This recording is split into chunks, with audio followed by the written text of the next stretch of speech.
Amén. Vamos a entrar al segundo mensaje de esta mañana. El título es Restauración de la Iglesia y el Templo.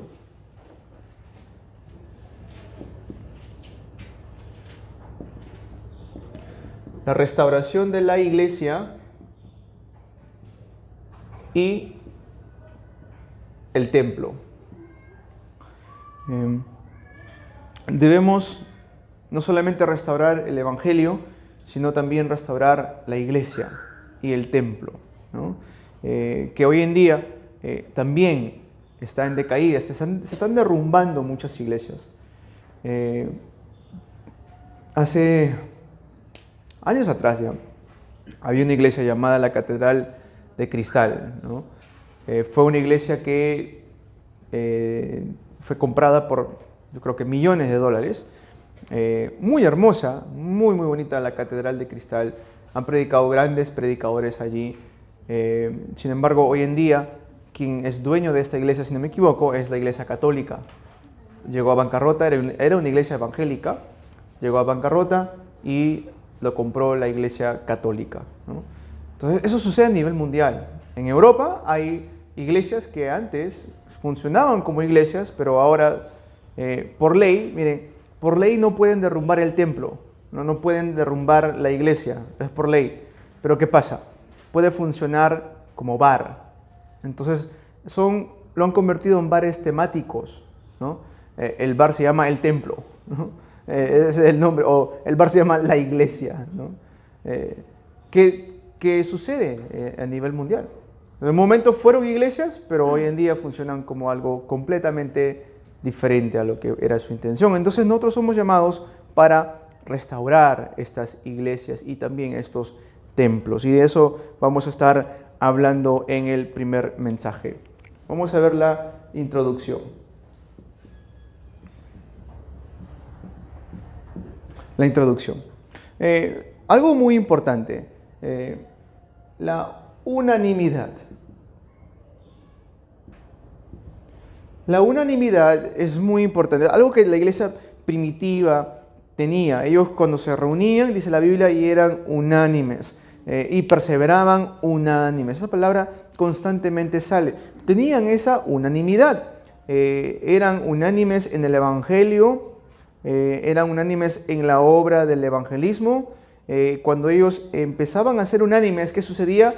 Se escapaban, salían. Es decir, por ejemplo, el Éxodo se levantó ¿cuándo? Cuando fueron unánimes.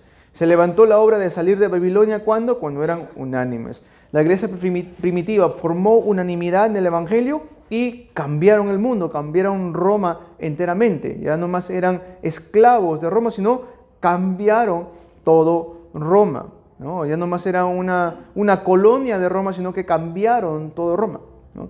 Entonces eso sucedió cuando fueron unánimes. Entonces, viendo esto, Hechos 1:3, dice que ellos por 40 días estaban concentrados, ¿no?, en el reino de Dios. Jesús resucita y por un tiempo de 40 días les hablaba acerca del reino de Dios. Aferrados a eso, ¿qué hicieron?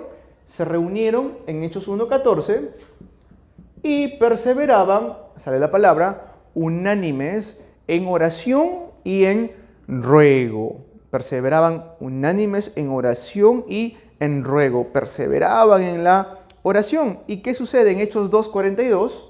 En Hechos 2:42, ellos reciben la respuesta de levantar discípulos. Empieza a levantarse la iglesia, ¿no? Recibieron la respuesta y unánimes, también dice ahí, oraban. Entonces, ¿qué quiere decir eso? Que ellos llegaron a ver cuáles son las 24 horas que Dios les ha dado. Es decir, estaban dentro de la obra de estar dentro del horario nuestro. ¿Qué quiere decir eso? Se levantan obras tremendas. Hechos 2, del 1 al 13, empieza a abrirse las puertas para 15 naciones. Hechos 13, del 1 al 4, son comisionados para las misiones. Hechos 19, del 1 al 7. Así, se empiezan las mismas obras que sucedió en el aposento alto de Marcos. Eso estaba dentro del horario nuestro, es decir, dentro de las 24 horas. De esto, de las 24 horas, sucede lo que son las 25 horas. Pero pastor, solamente hay 24, ¿por qué escribe 25? Sí, lo que nos referimos a las 25 horas es que está fuera de nuestro horario. Es decir, no es algo que pasa por obra humana, es algo que Dios hace. Por eso le estamos diciendo las 25 horas. ¿Qué es eso? Las obras de 25 horas. Ya no más está en nuestro horario, sino en el horario de Dios. No es nuestro horario, sino el horario de Dios.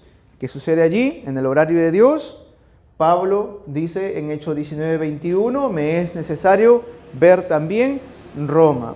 El ángel de Dios le confirma esto a Pablo. Pablo, ten ánimo, le dice.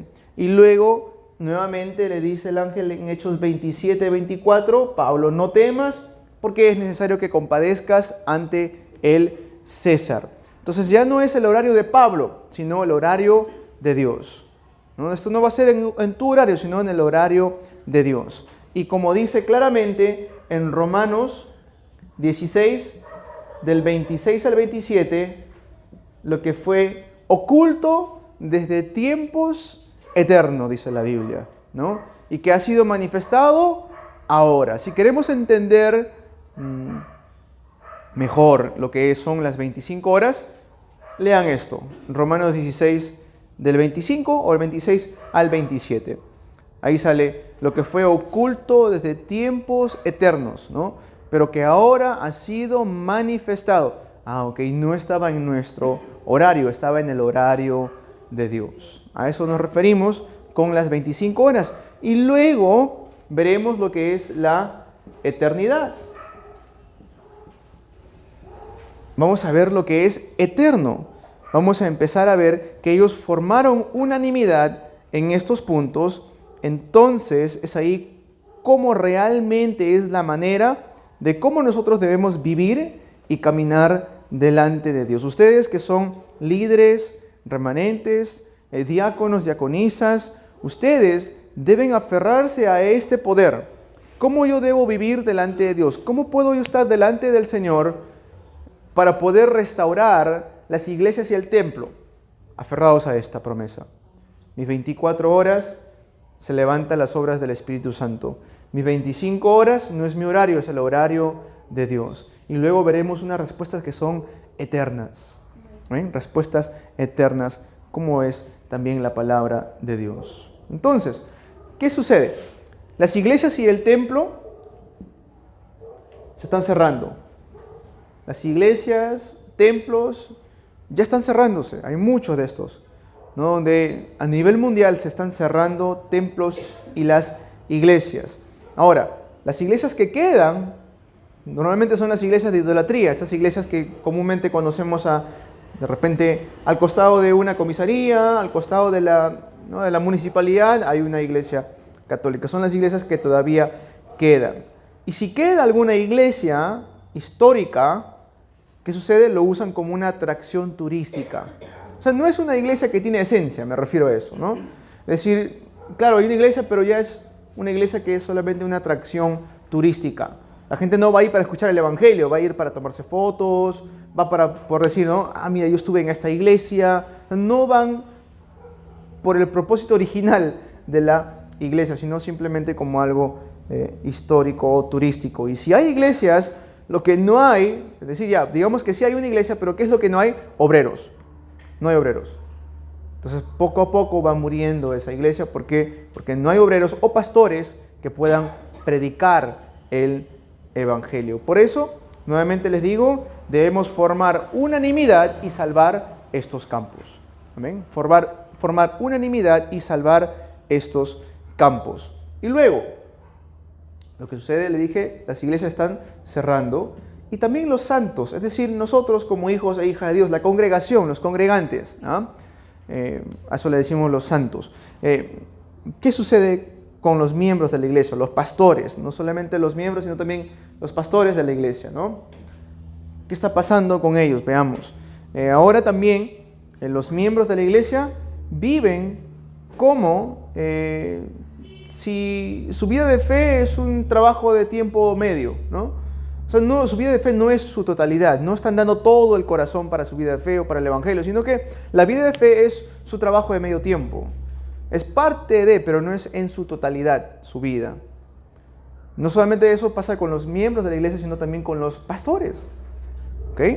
Y quiero tener prudencia al hablar de esto. Pastores hoy en día trabajan como taxistas, como, no sé, trabajadores sociales, en otro trabajo.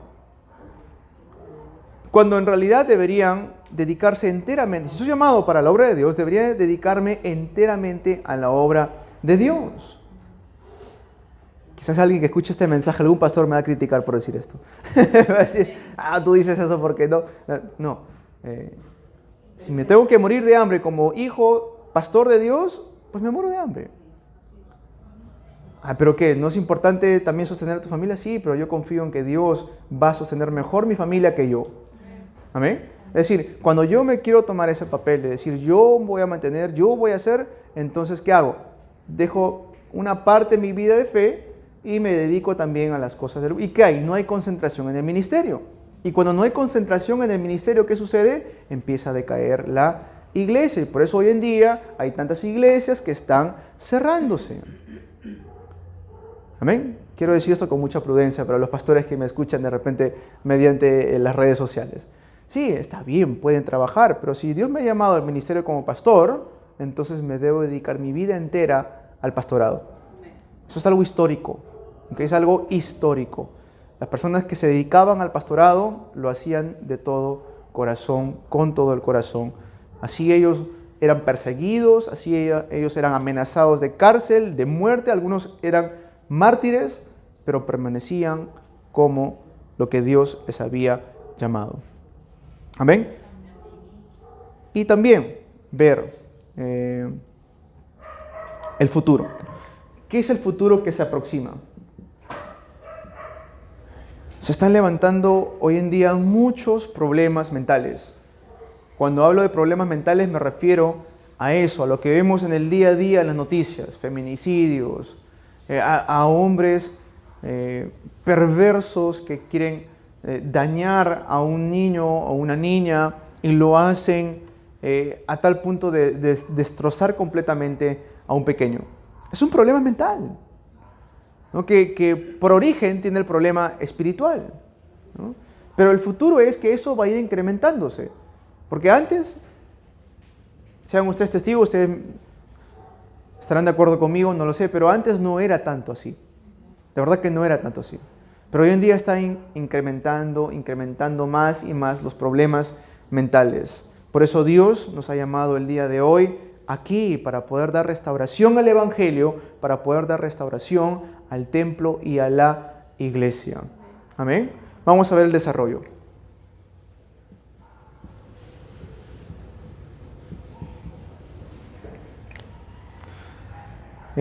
Debemos saber la razón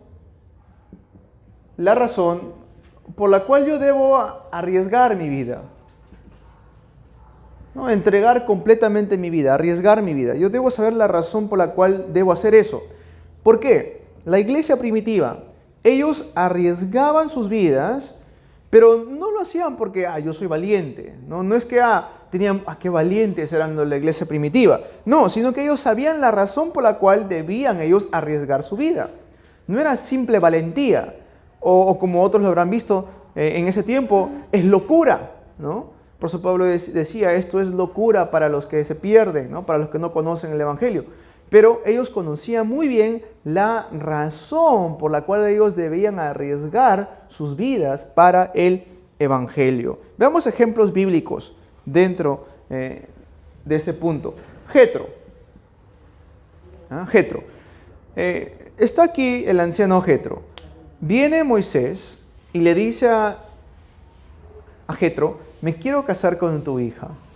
Pero ¿quién era Moisés en ese tiempo? Todavía no era el gran líder que Dios lo levanta después. Moisés, que era un asesino, ¿ya? Un fugitivo, y no era nadie adinerado. Es decir, no tenía terrenos, no tenía ganados, no tenía una fuente de agua, no tenía cosas atractivas para un suegro, ¿no? Para que le pueda decir, está bien, cásate con mi hija, ¿no? A ver, hoy en día, ¿qué suegro aceptaría así aún?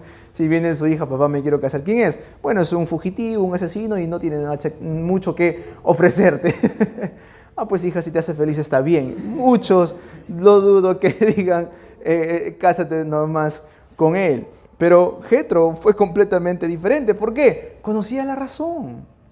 Sabía por qué estaba pasando eso. Sabía por qué Dios había llevado allí a Moisés. Conocía un trasfondo diferente. Sabía la razón. Ok, te acepto, está bien. Sabía que Dios lo iba a levantar más adelante a Moisés. ¿Qué más? Cuando entran a hacer una inspección de la tierra de Canaán, los espías se encuentran con una mujer, dice la Biblia, ramera, Rahab. ¿Ah? Ella, ¿qué hace? Arriesga su vida. ¿Por qué? Porque esconde a los espías, porque cuando los espías llegaron a su casa, ellos le pidieron que no les delataran. Y es ahí cuando ella esconde a los espías, entre comillas, a sus enemigos, para que los de Canaán no los encuentren. ¿Pero qué hizo? Ella sabía la razón por la cual debía hacer eso. Hemos escuchado y hemos oído que el Dios de ustedes está vivo, está con ustedes. Sabía la razón por la cual debía arriesgar su vida. Eso es dar todo, y vemos cómo Dios levanta las obras cuando un hijo, una hija de Dios lo da todo para el Evangelio. Estamos en el lugar que Dios desea y lo mismo es para nuestra iglesia. Vean ustedes también, Abdías. Abdías era un oficial, el mayordomo del malvado rey Acab. En ese tiempo, el rey Acab con Jezabel estaban persiguiendo a todos los profetas de Dios. ¿Y qué hizo Abdías? Escondió de 50 en 50 a los profetas de Dios. Eso es arriesgar su vida. Si Acab le encontraba, si tenía un indicio de que Abdías había hecho eso, pues tenía toda la razón para matarlo. ¿Qué hizo? Arriesgó su vida. ¿Por qué? Porque conocía la razón. Pudo esconder a los profetas que el rey Acab mandó o quiso matar. Y no fue una casualidad, sino que conocía la razón por la cual debía arriesgar su vida. Dice la Biblia claramente, era un varón temeroso de Dios. ¿Quién más? Vemos al padre de David, Isaí. Isaí, cuando manda a su hijo David a que lleve los recados para sus hermanos que estaban ahí en el campo de batalla, ya David había recibido la promesa que sería rey, él lo sabía muy bien, pero cuando Isaí manda a David al campo de batalla, ¿qué le dice Isaí a David? Me traes una muestra de que has llegado a encontrarte con tus hermanos, una prenda o algo, una evidencia que llegaste allí. Entonces hay que ponerlo, o hay que verlo de esta manera. ¿Qué padre, sabiendo que su hijo está yendo al campo de batalla, el menor de todos los hijos, el más pequeño, normalmente le decía, hijo, ten cuidado, no te acerques mucho al campo de batalla, si puedes llamas a tus hermanos para que te den el encuentro antes todavía donde están los enemigos? No, Isaí le dice, me das evidencia de que tú llegaste allí y regresas con esa evidencia. Sabía la razón, sabía la razón. ¿Y qué sucede en ese evento? David va ante Goliat y le dice, tú vienes ante mí con espada, lanza y jabalina, mas yo vengo ante ti en el nombre de Jehová de los ejércitos. Sabían la razón por la cual debían arriesgar sus vidas. Daniel. En Daniel capítulo 1, del 9 al 10, arriesgan su vida. Daniel capítulo 3, del 8 al 24, arriesgan su vida los amigos de Daniel, Sadrac, Mesac y Abednego.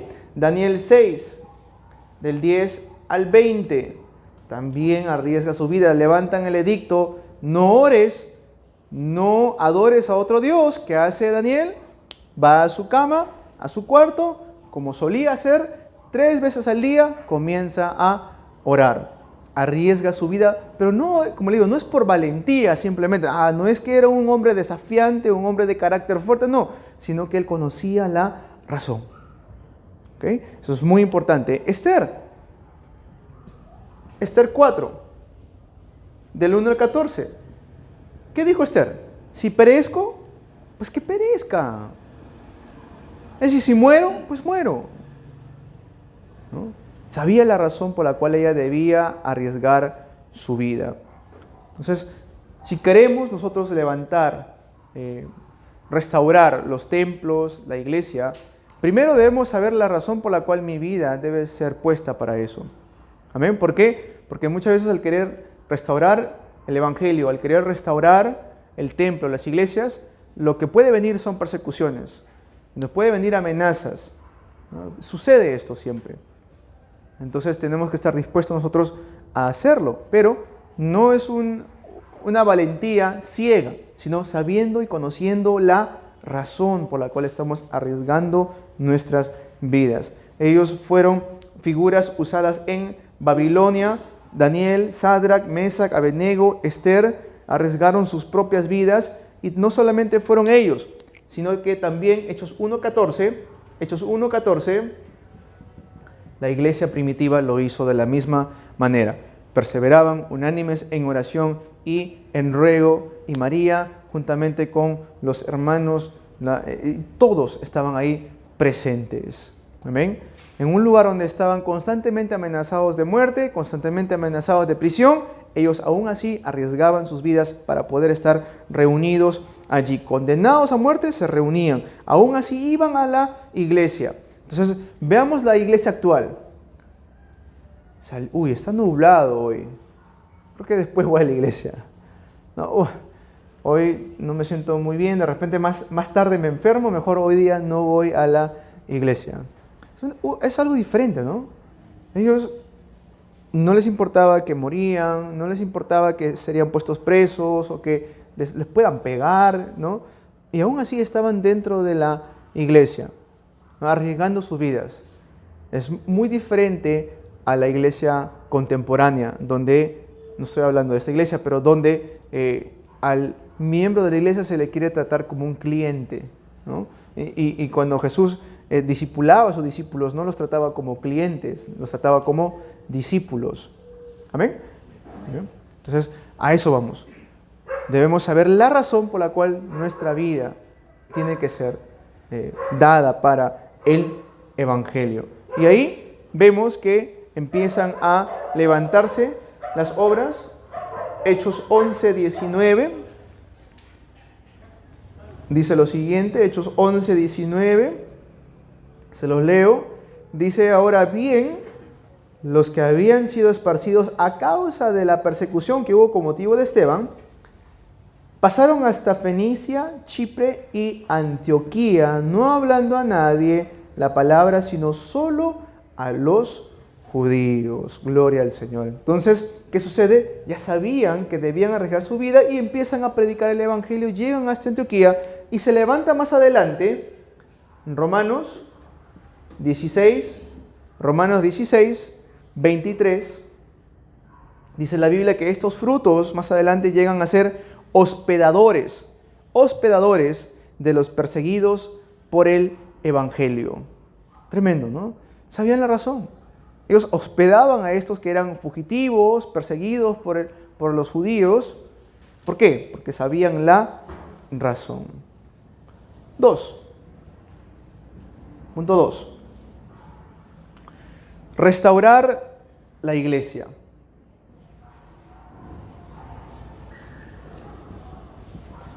Restaurar la iglesia.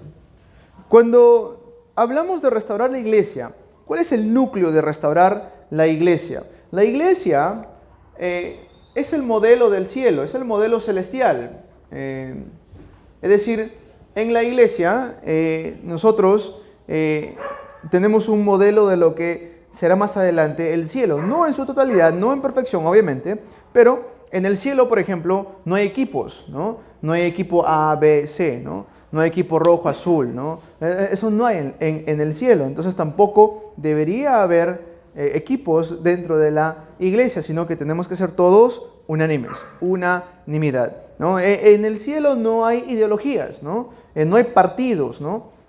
Tampoco debería haberlo dentro de la iglesia, ¿no? Entonces, si no vemos a la iglesia así, entonces no entenderemos la iglesia. La iglesia no es un lugar donde formamos partidos políticos, un lugar donde tenemos diferentes colores políticos, sino es un lugar donde todos somos unánimes. ¿Qué es la iglesia? La iglesia es lugar donde damos el modelo de las tres fiestas. ¿Qué quiere decir eso, el modelo de las tres fiestas? La Pascua, el Pentecostés y la cosecha, la cual expliqué un poco en el primer mensaje. Allí es la iglesia, esa es la iglesia, es el núcleo de la iglesia. Pascua, la salvación. El Pentecostés, dije, no morirás en el desierto, lo que dijo Jehová. Y la cosecha es que van a entrar a la tierra prometida de Canaán. ¿Qué es la iglesia? La iglesia es el modelo de los tres eventos. ¿Cuáles son esos tres eventos? Les mencioné. Pacto del monte Calvario, pacto del monte Olivar, el aposento alto de Marcos. Monte Calvario, monte Olivar y el aposento alto de Marcos. Esos son los tres eventos. Entonces, para una nación, claro, es importante tener la política, partidos, tanto derecha como izquierda.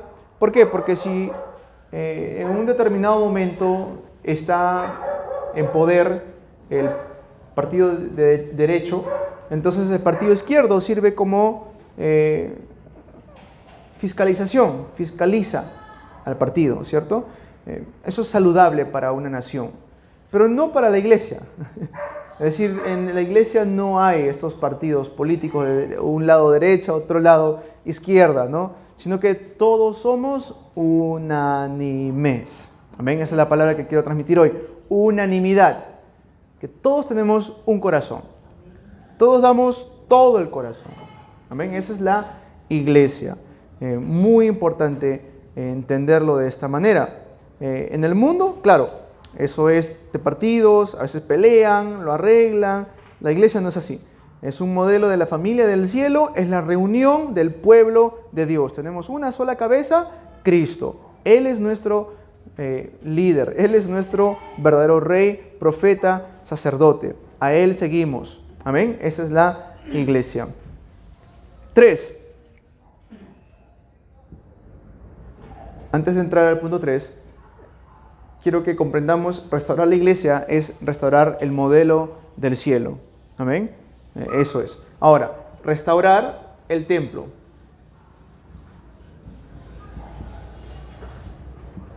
Restaurar el templo. Ok, ¿por qué restaurar el templo? El templo, punto 1, el templo, tenemos que restaurar no solamente el templo, digamos, de estructura, sino el templo que tiene la obra maestra del Evangelio. El templo que tiene la obra maestra del Evangelio. No solamente es levantar la estructura, sino que el templo no sea como las iglesias católicas romanas, que son estructuras bellísimas, grandes, costosas, ¿no? Pero no solamente estamos hablando de infraestructura, no solamente estamos hablando de ladrillos, de cemento, de metales, de tornillos, etc. No estamos hablando solamente del lado de infraestructura, sino del núcleo, del contenido del templo, el Evangelio. Porque de nada sirve tremendo templo si no tiene el Evangelio. ¿Me dejo entender? Entonces tenemos que tener eso en mente. No debemos tampoco, digamos, pero si levantamos una obra, un templo hermoso, ¿eso puede servir como idolatría? No puede servir como idolatría. Tenemos que levantar el templo hermoso con el templo que tiene el Evangelio. ¿Para qué? Para que nuestras siguientes generaciones lo vean así también. Amén. Eso queda como algo que vamos a transmitir para nuestra siguiente generación. Dentro de nuestros templos, hacer las obras maestras que nos hagan darnos cuenta del Evangelio, ¿no? Y por eso en el mes pasado hablamos un poco de las obras maestras que debemos dejar atrás para nuestros remanentes, sean materiales, sea de repente estructuralmente, algo que haga recordar a la siguiente generación, esto es el Evangelio. Amén. ¿Okay? El templo. ¿Qué más debe ser el templo? El templo debe ser el templo de las 237 naciones. Un templo que salva no solamente a su nación, sino a todo el mundo. Un templo que salva no solamente a su nación, sino a todo el mundo. El templo. ¿Qué debe hacer el templo? No solamente salvar a las naciones, sino el templo de remanentes. ¿Qué quiere decir eso? Un templo que salva a los remanentes, a los más pequeños, a los jóvenes, a la siguiente generación. Un templo que aviva una cultura de remanentes. Eso es muy, muy importante. Tener un templo no es solamente tener la infraestructura, sino ¿qué hace ese templo? Obra maestra del Evangelio. Salva a las 237 naciones, las misiones mundiales. Y también salva a la siguiente generación, a los remanentes. Cuando un templo no tiene eso, empieza a envejecer, empieza a decaer, y lo que vimos en la introducción, ¿qué sucede? Cierra o lo venden o bancarrota. Entonces la manera de restaurar el templo es el templo que tiene las obras maestras del Evangelio, el templo que hace las misiones mundiales y el templo que salva a los remanentes. Conclusión.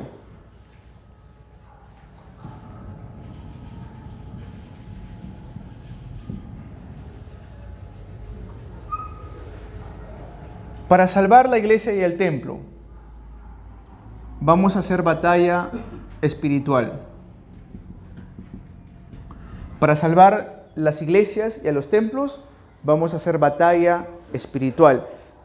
Todos los líderes, todos los remanentes, todos debemos recibir esta respuesta de poder hacer la batalla espiritual. Veamos el mundo, tomemos fuerza en la gracia de Cristo para poder hacer la batalla espiritual. Filipenses 4:13, todo lo puedo en Cristo que me fortalece. Cada vez que veamos el mundo, que los templos están siendo vendidos, que las iglesias están cerrando, tomemos fuerza en la gracia de nuestro Señor Jesucristo. ¿Por qué? Porque hoy en día, ¿por qué debemos hacer batalla espiritual? Porque se han convertido en sinagogas del diablo. Eso es hoy en día los templos y las iglesias del mundo. Se han convertido templos, sinagogas del diablo. Y lo que sucede es que hay una cultura del diablo. Y como hay una cultura del diablo, se levantan discípulos de Satanás. Se empiezan a levantar discípulos de Satanás. Eso, si tan solo nos aferramos al pacto, Dios hará la obra. Lo dije en el primer mensaje. Lo que es absolutamente imposible para el hombre, Dios lo hace absolutamente posible porque Él lo hace. No es difícil. Comencemos de nuevo, desde el principio, aferrados al pacto. Solo Cristo, solo el reino de Dios y solo el poder del Espíritu Santo. Y veremos cómo Dios nos empieza a levantar como testigos. Amén. Los bendigo en el nombre de Jesucristo, que podamos ser los discípulos que vamos a salvar los templos y las iglesias. Oremos. Padre bueno, queremos darte las gracias por darnos esta tremenda bendición de ser llamados como discípulos de evangelismo para poder salvar a las iglesias y a los templos. Que podamos hacer la obra confiados y aferrados al pacto y que podamos levantarnos como testigos para salvar a todas las naciones del mundo. En el nombre de Jesús te oramos. Amén.